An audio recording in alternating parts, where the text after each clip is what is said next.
Արդյոք Փաշինյանի աղմկահարույց բաժանությունը նախընտրական շոու էր։ Մենք քիչ գիտենք, ասում են բաժանվել են, միթե էս ինչ խաղ է, ինչ է, մենք քիչ գիտենք։ Կարող է բաժանվել են, կարող է ոչ։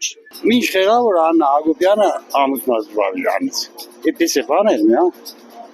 Հələ լուբոտ մարդու հարց տվեք, նայեք ինչ պատասխան։ Հիպնոզ է ինչ, Կաշպիրովսկուն գիտեք դուք։ Կաշպիրովսկուս պետար։ Բաժանվեցին նրա համար,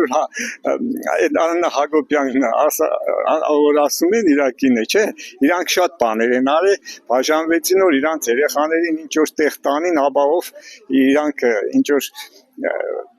բանի չարժանանան, էլի չդատվեն իրանք։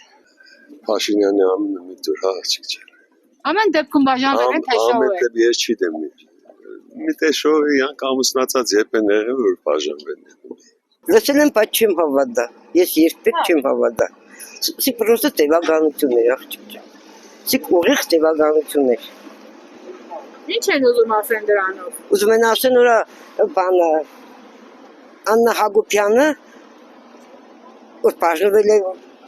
Փաշինյանից, որովհետև Փաշինյանը մեզ անարտար բաներ կեն, որ ինքը չի տանի, բայց ինչ չես տանի։ Ինչի չես տանի, լավ է կտանես այդ փողերը սաղ Փաշինյանի շնորհքով լծեց իր տագատ, աղջիկներիդ վիճակը դու տեսել ես, հեշտ մարդը չի կրնաս։ Իսկ բաժանությունը կարող է ապրուսը երկրից դուրս տանելու մի տարբերակ է։ Այո, դու գիտես չի տարե, Աննա Հակոբյանը սկսել ոսկիներից կբաժանեմ, շորերից կբաժանեմ, ոչ ինքը երկրից սաղ դուրս տարավ։ Եղավ ինքս լավ էլ դուրս տարավ ու կրեց։